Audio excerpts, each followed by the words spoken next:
Hello friends. ఈ ప్రపంచంలో చాలామంది ఒకే ప్రశ్న అడుగుతుంటారు. సక్సెస్ కావాలంటే ఎంత చదవాలి? ఎన్ని డిగ్రీలు చేయాలి? ఎన్ని పుస్తకాలు చదవాలి? కానీ నిజంగా జీవితాన్ని గమనించిన కొందరు గొప్ప వ్యక్తులు మాత్రం ఒక విభిన్నమైన సత్యం చెప్తారు. వాళ్ళు అంటారు, నేను పెద్ద పుస్తకాలు చదవలేదు, పెద్ద డిగ్రీలు కూడా చేయలేదు, కానీ నేను చాలా నేర్చుకున్నాను. అప్పుడు మనకు ఒక సందేహం వస్తుంది. పుస్తకాలు చదవకుండా, డిగ్రీలు చేయకుండా అయితే వాళ్ళు ఎలా అంత గొప్పగా నేర్చుకున్నారు? దానికి వాళ్ళు ఇచ్చే సమాధానం చాలా సింపుల్, కానీ చాలా లోతైనది. వాళ్ళు అంటారు, నేను నా చుట్టూ ఉన్న మనుషులను గమనించాను, వారి జీవితాలను గమనించాను, వారి విజయాలను, వారి తప్పులను, వారి నిర్ణయాలను, వాటి నుంచి నేర్చుకున్నాను. నిజం చెప్పాలంటే ఈ ప్రపంచంలో అత్యంత గొప్ప పాఠాలు పుస్తకాలలో కాకుండా జీవితంలో దొరుకుతాయి అని. మన చుట్టూ ఉన్న ప్రతి మనిషి ఒక పుస్తకం లాంటివాడు, కానీ తేడా ఏంటంటే పుస్తకాన్ని మనం చదవాలి, మనిషిని మాత్రం మనం గమనించాలి. మన జీవితంలో మనకు ఎదురయ్యే ప్రతి వ్యక్తి మనకు ఏదో ఒక పాఠం నేర్పిస్తాడు. కొంతమంది మనకు ఏం చేయాలో నేర్పిస్తారు, మరి కొంతమంది మనకు ఏం చేయకూడదో నేర్పిస్తారు. ఇది చాలా గొప్ప విషయం. ఎందుకంటే జీవితంలో మనం చేసే ప్రతి తప్పు మనకు ఒక పాఠం నేర్పుతుంది. కానీ అదే తప్పును మరొకరు చేస్తూ ఉండగా మనం గమనిస్తే మనకు పాఠం వస్తుంది, కానీ బాధ మాత్రం రాదు. అదే నిజమైన తెలివి. ఒకసారి ఊహించండి, ఒక వ్యక్తి తన కోపం వల్ల తన జీవితాన్ని నాశనం చేసుకుంటున్నాడు. ఆయన మాటలతో, ఆయన ప్రవర్తనతో, ఆయన నిర్ణయాలతో తన చుట్టూ ఉన్న సంబంధాలను ఒక్కొక్కటిగా కోల్పోతున్నాడు. ఇప్పుడు మనం అతన్ని గమనిస్తే మనకు ఒక గొప్ప పాఠం దొరుకుతుంది. కోపం మన జీవితాన్ని నాశనం చేయగలదు అని. అలాగే ఒక వ్యక్తి చాలా ఓపికగా, చాలా ప్రేమగా, చాలా నిజాయితీగా జీవిస్తున్నాడు అనుకోండి. అతని చుట్టూ ఉన్న వాళ్ళు గౌరవం ఇస్తున్నారు, ప్రేమ ఇస్తున్నారు, సపోర్ట్ చేస్తున్నారు. అప్పుడు మనకు మరో పాఠం తెలుస్తుంది, మంచితనం చివరికి గెలుస్తుంది అని. ఇలా చూస్తే మన చుట్టూ ఉన్న ప్రతి మనిషి ఒక గురువు. కానీ ఇక్కడ ఒక ముఖ్యమైన ప్రశ్న ఉంది. మనము ఆ పాఠాలను నిజంగా గమనిస్తున్నామా? అధికంగా మనం ఏం చేస్తాం తెలుసా? మనం ఇతరుల తప్పులను చూస్తాం, కానీ వాటి నుంచి నేర్చుకోము. మనము వాళ్ళని జడ్జ్ చేస్తాం, విమర్శిస్తాం, వాళ్ళ గురించి మాట్లాడుకుంటాం, కానీ వారి జీవితంలో దాగి ఉన్న పాఠాన్ని మాత్రం చూడము. ఇదే చాలామంది చేసే పెద్ద తప్పు. తెలివైన వ్యక్తి మాత్రం వేరుగా ఆలోచిస్తాడు. అతను ప్రతి సంఘటనను ఒక ప్రశ్నతో చూస్తాడు. ఇక్కడ నేర్చుకోవాల్సిన పాఠం ఏమిటి అని. ఎవరైనా తప్పు చేస్తే అతను ఇలా అనుకుంటాడు, నేను కూడా అదే తప్పు చేస్తే నా జీవితంలో ఏం జరుగుతుంది? ఇలా ఆలోచించడం వల్ల అతను ఆ తప్పును మళ్ళీ చెయ్యడు. ఇది ఒక గొప్ప కళ, జీవితాన్ని గమనించే కళ.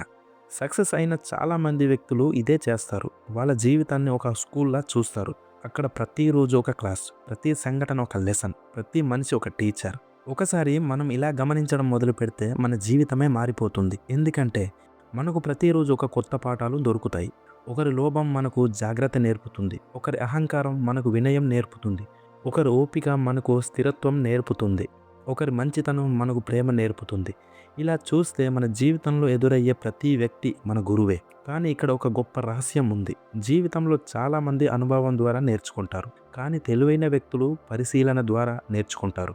అనుభవం ద్వారా నేర్చుకోవడం అంటే తప్పు చేసి తర్వాత బాధపడి నేర్చుకోవడం. కానీ పరిశీలన ద్వారా నేర్చుకోవడం అంటే ఇతరుల తప్పులను గమనించి ముందే తెలివిగా మారిపోవడం. ఇది చాలా గొప్ప శక్తి. ఎందుకంటే మన జీవితంలో ప్రతి తప్పు మనకు ఖరీదైన పాఠం. కొన్ని తప్పులు మనకు డబ్బు కోల్పోయేలా చేస్తాయి, కొన్ని తప్పులు మనకు సమయం కోల్పోయేలా చేస్తాయి, కొన్ని తప్పులు మనకు సంబంధాలు కోల్పోయేలా చేస్తాయి, మరికొన్ని తప్పులు మన జీవితాన్ని పూర్తిగా మార్చేస్తాయి. అందుకే తెలివైన వ్యక్తులు ఒక గొప్ప అలవాటు పెంచుకుంటారు. వాళ్ళు ఎప్పుడు గమనిస్తారు, వాళ్ళు ఎప్పుడు నేర్చుకుంటారు, వాళ్ళు ఎప్పుడు ప్రశ్నిస్తారు. ఇక్కడ జీవితం నాకు ఏం చెప్పాలని ప్రయత్నిస్తుంది అని. ఈ ప్రశ్న మన జీవితాన్ని పూర్తిగా మార్చగలదు. ఎందుకంటే ఆ రోజు నుండి మనం జీవితం మీద కొత్త కళ్ళతో చూడటం మొదలు పెడతాము. ప్రతి సంఘటన ఒక సందేశంలా కనిపిస్తుంది, ప్రతి వ్యక్తి ఒక పాఠంలా కనిపిస్తాడు. మరి అప్పుడు మనకు అర్థమవుతుంది, జీవితం మనకు ప్రతిరోజు నేర్పిస్తూనే ఉంది అని. కానీ మనం వినలేకపోతున్నాం. జీవితం మనకు సంకేతాలు ఇస్తూనే ఉంది, కానీ మనం గమనించలేకపోతున్నాం. నిజానికి సక్సెస్ఫుల్ వ్యక్తులు ప్రత్యేకమైన వాళ్ళు కాదు. వాళ్ళు ప్రత్యేకంగా చేసిన పని ఒక్కటే, వాళ్ళు జీవితాన్ని గమనించారు. వాళ్ళు ప్రతి సంఘటనలో పాఠాన్ని వెతికారు. వాళ్ళు ప్రతి మనిషిలో ఒక గురువును చూశారు. అందుకే వాళ్ళు ముందుకు వెళ్ళారు.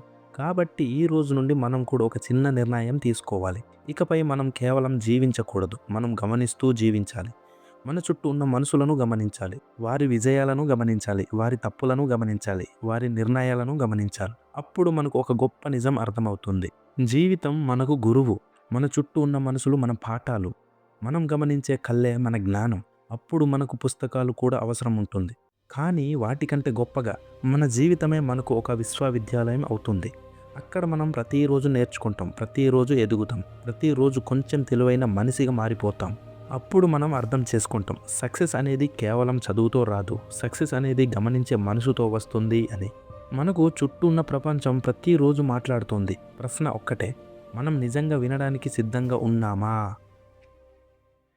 ఈ వీడియో మీకు నచ్చితే, మీ ఆలోచనల్లో కొంచెమైనా మార్పు తీసుకువచ్చి ఉంటే, ఈ ప్రపంచాన్ని కొత్త కోణంలో చూడాలని మీలో ఒక ఆలోచన కలిగి ఉంటే, ఈ వీడియోకి ఒక లైక్ ఇవ్వండి. ఎందుకంటే మీ ఒక లైక్ ఇంకొకరి జీవితానికి ఒక మంచి ఆలోచన చేరడానికి సహాయం చేస్తుంది.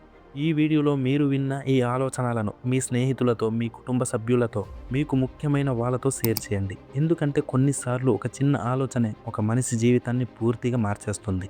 ఇలాంటి జీవితాన్ని మార్చే ఆలోచనలు, లోతైన విషయాలు, మనసును ఆలోచింపజేసే కథలు ఇంకా చూడాలి అనుకుంటే మన ఛానల్ని సబ్స్క్రైబ్ చేసుకుని పక్కనే ఉన్న బెల్ ఐకాన్ని కూడా ప్రెస్ చేయండి. అప్పుడు మనం అప్లోడ్ చేసే ప్రతి కొత్త వీడియో మీకు వెంటనే అందుతుంది. Until then keep observing, think visually and become successful. జై హింద్.